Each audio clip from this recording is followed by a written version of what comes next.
जब दोस्त साथ हों तो डेस्टिनी से ज्यादा जर्नी मजेदार होती है। और इसी का एक बहुत ही फनी येट बहुत ही बेहतरीन एग्जाम्पल सेट करती है ड्रीम वर्क्स की मेडागास्कर मूवी फ्रेंचाइज। जो बेचारे तो निकले तो थे अपनी आजादी को ढूंढने, लेकिन रास्ते में मिले बहुत सारे फनी एडवेंचर्स जिसने हर उम्र के लोगों को बहुत ज्यादा हंसाया और इसे एक बहुत ही फाइनेंशियली सक्सेसफुल फ्रेंचाइजी बनाया। और आज बारी है इन मूवीज को और भी अच्छे से जानने की, जिसकी रिक्वेस्ट हमें कमेंट्स में हमारे सब्सक्राइबर्स ने कई बार की थी, जिसके लिए आप सबका बहुत बहुत शुक्रिया। तो चलिए इसी नोट पर जानते हैं 15 अमेजिंग, माइंड ब्लोइंग और awesome the Madagascar movies facts, वो भी भारी भरकम स्पॉयलर्स के साथ, क्योंकि आज की वीडियो में आपको पता चलने वाला है कि पहले मेडागास्कर मूवी आखिर किस तरह की होने वाली थी, कौन सा एक खास जानवर इस ग्रुप का एक हिस्सा होने वाला था, किंग जूलियन के रोल को छोटे से बड़ा कैसे किया गया, जानेंगे रियल मेडागास्कर के बारे में और साथ ही साथ इस मूवी सीरीज के क्रिटिकल और फाइनेंशियल परफॉर्मेंसेस के बारे में। एंड यस, आगे मेडागास्कर 4 हमें कब तक देखने को मिलेगी, ये और बहुत कुछ आपका इस वीडियो में इंतजार कर रहे हैं, तो देर किस बात की। हे गाइस, मेरा नाम है पंकज सागर और आपका स्वागत है गेमों को हिंदी के एक और फ्रेश वीडियो में। Now without wasting any more time, let's get started. Of course Madagascar movie franchise की शुरुआत मेडागास्कर की पहली मूवी से हुई थी, लेकिन ये मूवी हमें जैसी देखने को मिली है ये उससे बहुत अलग होने वाली थी। जहां पर 1998 में पीडीआई प्रोडक्शंस और ड्रीम वर्क्स के अंदर इसकी पहली मूवी के को डायरेक्टर टॉम मैकगार्थ और प्रोड्यूसर मेरिल सोरिया ने एक साथ मिलकर रॉकीमेंट्री नाम की मूवी के कंसीडर किया था, जो basically British music band Beatles के 60s की movie a hard day's night का एक एनिमेटेड रीमेक होती। और यहाँ पर इस मूवी के अंदर पेंगुइन्स ही इसका लीड रोल प्ले करते। लेकिन यहाँ पर प्रॉब्लम ये हो गई कि इस मूवी के लिए बीटल्स के गानों का लाइसेंस नहीं मिल पाया, जिसके कारण यहाँ पर प्रोडक्शन को पूरी तरह से चेंज करना पड़ा और नए जानवरों की रिवोल्ट की कहानी लिखनी पड़ी और इन पेंगुइन्स के कैरेक्टर को कमांडोज में बदल दिया गया और इसी तरह से बनाया गया मेडागास्कर की पहली मूवी को।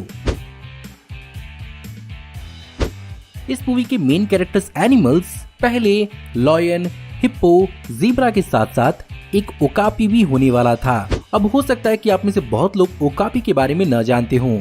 वेल, ये एक बहुत ही रेयर जानवर होता है जो सिर्फ और सिर्फ कॉन्गो के रेन फॉरेस्ट जंगलों में पाया जाता है। इसे बहुत बार फॉरेस्ट जिराफ भी कहा जाता है, लेकिन जैसा कि एक बहुत ही नोन एनिमल नहीं है, इसे चेंज किया गया मेलमन नाम के जिराफ से, जिसको अपनी आवाज दी थी यहाँ पर फ्रेंड्स में रॉस का रोल प्ले करने वाले डेविड श्विमर ने। मेडागास्कर मूवीज के अंदर मुझे Julian one of the most funniest characters में से एक लगा था, लेकिन क्या आपको मालूम है कि पहले जूलियन बेसिकली एक बहुत ही माइनर कैरेक्टर होने वाला था और ये बेसिकली एक छोटा सा कैमियो ही होता, जहां पर इसके सिर्फ और सिर्फ 2 लाइंस होते। लेकिन इसके वॉइस एक्टर यानी साशा बैरन कोहेन, जो द डिक्टेटर और बोरैट मूवीज के अंदर अपने एक्सेंट्रिक कैरेक्टर्स को प्ले करने के लिए जाने जाते हैं, यहाँ पर भी उन्होंने बहुत सारी चीजें इम्प्रोवाइज की, जहां पर उन्होंने किंग जूलियन के एक्सेंट को अपने एक श्रीलंकन लॉयर फ्रेंड के एक्सेंट पर मॉडल किया और तकरीबन 8 मिनट की ऑडियो रिकॉर्ड की। फिल्म मेकर्स को उनकी परफॉर्मेंस इतनी ज्यादा पसंद आई कि उन्होंने इस कैरेक्टर को और ज्यादा बड़ा और लीमर्स का किंग बना दिया। मेडागास्कर 2 मूवी के अंदर जिस प्लेन को दिखाया गया है वो बेसिकली बहुत हद तक लॉकहीड इलेक्ट्रा L10 प्लेन पर मॉडल किया गया है और ये प्लेन स्पेशल इसलिए है क्योंकि इस प्लेन को American female aviator Amelia Earhart ने उड़ाया था, जो बेसिकली पहली फीमेल एविएटर थी जिन्होंने अटलांटिक ओशन पर अकेले प्लेन उड़ाया था। लेकिन सैडली 2 जुलाई 1937 को पैसिफिक ओशन में हॉलैंड आइलैंड न्यू गिनी की ट्रिप के दौरान वो अपने इसी प्लेन के साथ गायब हो गई थीं और फाइनली 1939 में उन्हें डेड घोषित कर दिया गया था और पॉसिबली इस प्लेन को उसी इवेंट का एक ईस्टर एग बनाया गया था।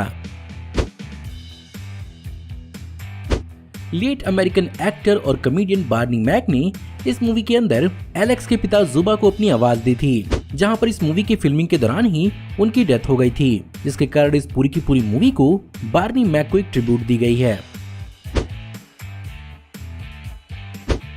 सेकेंड मूवी का सब टाइटल यानी एस्केप टू अफ्रीका से पहले इसे मेडागास्कर 2 द ग्रेट एस्केप बुलाया जा रहा था, जो बेसिकली यहाँ पर एक रेफरेंस होने वाला था 1963 की war epic movie the great escape का।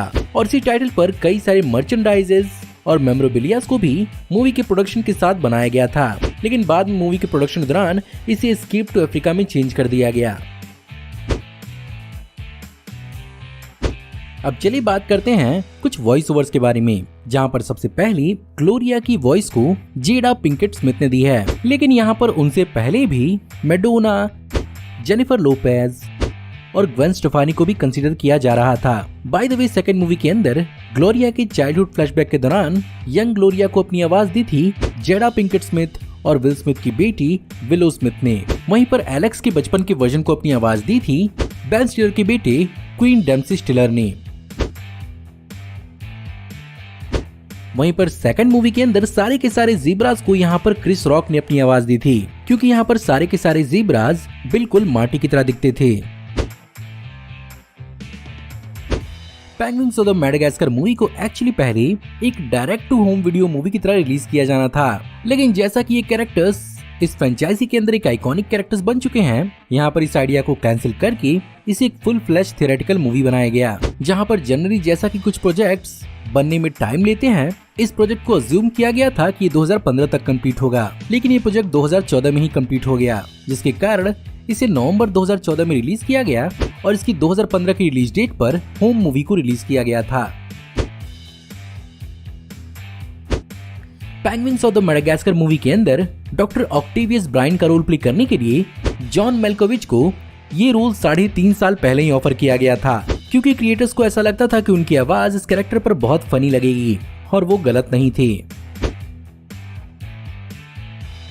मैडागास्कर के पेंगुइन्स का इम्पैक्ट रियल लाइफ में भी पड़ा, जहाँ पर इस कैरेक्टर से इंस्पायर होके कैलिफोर्निया के एक्वेरियम ऑफ द पैसिफिक के एक बेबी पेंगुइन को स्किपर नाम दिया है, जो कि बहुत ही अडोरेबल और ऑसम है। मैडागास्कर 3 मूवी के अंदर जिन अफ्रीकन लोकेशंस को दिखाया गया है, उसे दिखाने में बहुत मेहनत लगी है, लेकिन शायद इतनी मेहनत करनी नहीं पड़ती अगर मैडागास्कर 2 के अफ्रीकन सेट्स को किसी ने गलती से डिलीट नहीं कर दिया होता, जिसके कारण इस मूवी के अंदर पूरे के पूरे अफ्रीकन सेट्स को शुरू से बनाना पड़ा, जिसने बहुत ज्यादा टाइम लिया।